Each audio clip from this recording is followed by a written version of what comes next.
안녕하십니까. NH선물입니다. 저는 현재 NH선물에서 외환 담당 리서치를 맡고 있는 위재현 연구원입니다. 저희는 앞으로 격주간 웨비나를 진행할 예정입니다. 웨비나 내용은 FX 시장의 최근 이슈나 그리고 향후 전망에 대한 내용을 간단하게 이렇게 전달해 드리도록 하겠습니다. 지난주 달러 환율의 변동성이 매우 컸는데요. 변동성의 그 배경과 그리고 향후 무역 전쟁이 FX 시장에 미치는 영향을 중심으로 말씀드리도록 하겠습니다. 우선 차트를 보시면 우측 차트는 트럼프 취임 이후 달러 환율과 달러 인덱스의 추이를 나타낸 지표입니다. 보시면 3월 이전에는 연동이 강했으나 탄핵 정국이 장기화되면서 달러 환율이 하방 제약적인 흐름을 보였습니다. 다만 지난주 금요일 탄핵 이슈가 사실상 종료되면서 왼쪽 그래프를 보시면 이제 환율이 1,470원대에서 하루 만에 1,430원까지 빠르게 하락했습니다.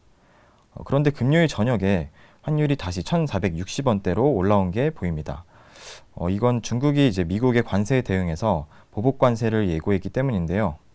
미국은 현재 중국에 총 54% 관세를 부과하기로 했고 중국은 이에 맞서 34% 보복 관세로 대응하고 있습니다. 따라서 탄핵 정국이 종료되어도 환율이 쉽게 내려오지 못하는 상황입니다. 앞으로는 무역전쟁의 전개 양상에 따라서 외환시장 변동성이 다시 확대될 수 있다는 그런 말씀을 드립니다.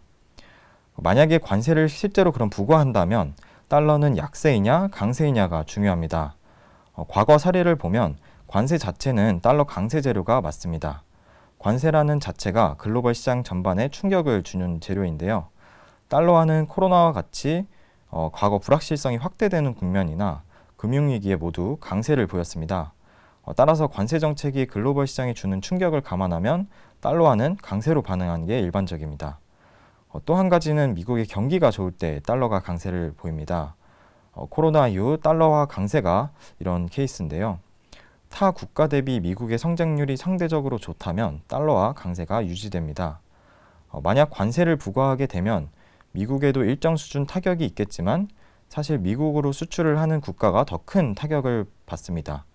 오른쪽 차트를 보시면 이게 브릭스 국가에게 100% 관세를 부과하는 상황을 가정해서 GDP 변화율을 산정한 차트입니다.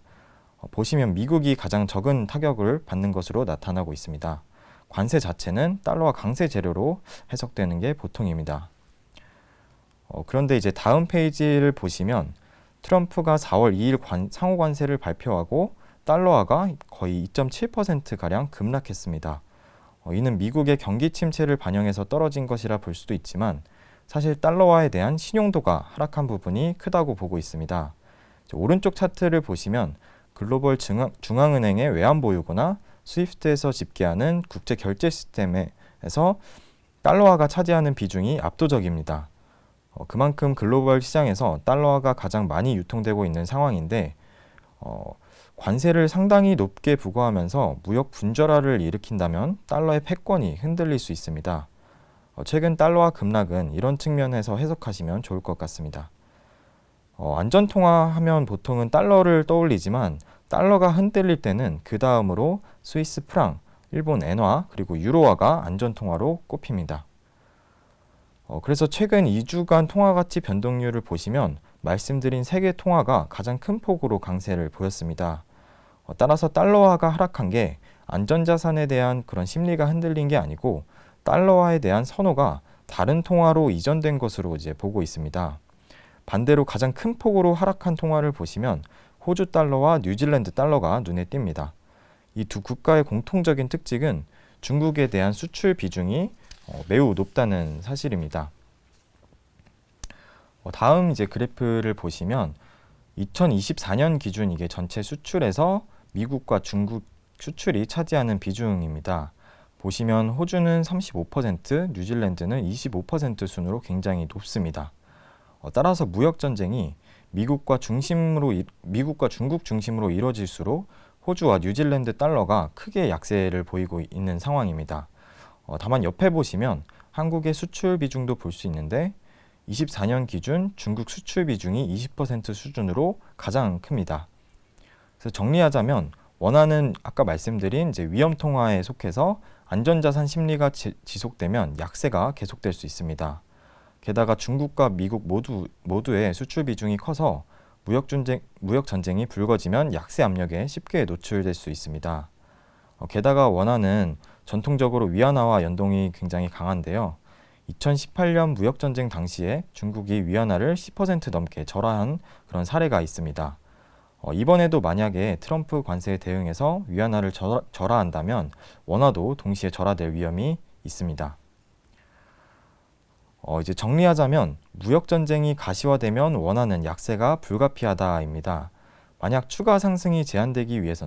환율이 추가 상승이 제한되기 위해서는 관세가 현재 발표된 수준보다는 조금 완화될 필요가 있습니다.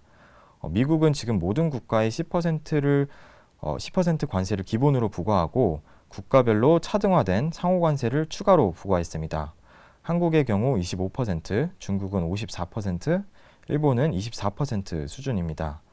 만약 실제로 관세가 부과된다면 평균 관세율은 20%에서 25% 수준으로 크게 오르게 됩니다. 뿐만 아니라 미국에 대응해서 캐나다, 중국, 유럽연합이 보복 관세를 부과한다면 금융시장 불안이 더욱 확대될 수 있습니다. 마지막으로는 트럼프 관세의 두 가지 시나리오에 따라서 달러화가 어떻게 흘러갈지를 이제 간단하게 살펴보겠습니다.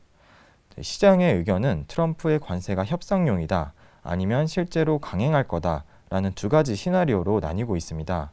우선 트럼프가 협상을 한다면 협상 대상은 당연히 미국으로 생산기지를 이전하는 것입니다. 그렇게 되면 단기적으로 관세로 인한 물가 부담은 줄어들고 금리가 인하되면서 달러화가 약세를 보일 수 있습니다.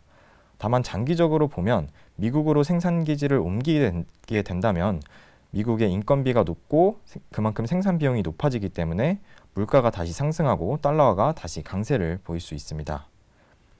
반대로 트럼프가 관세를 강행한다면 단기적으로는 물가가 급등하게 됩니다.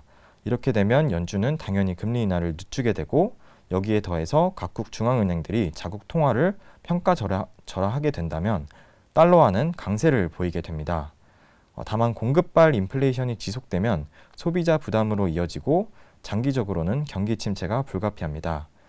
뒤늦은 금리 인하에 달러화가 장기적으로는 약세를 보일 가능성이 있습니다. 물론 이러한 분석은 여러 변수를 제외하고 단순히 현재 달러화 상황에서 관세 부과 자체가 장단기적으로 어떤 영향을 미칠지 단순하게 말씀을 드렸습니다.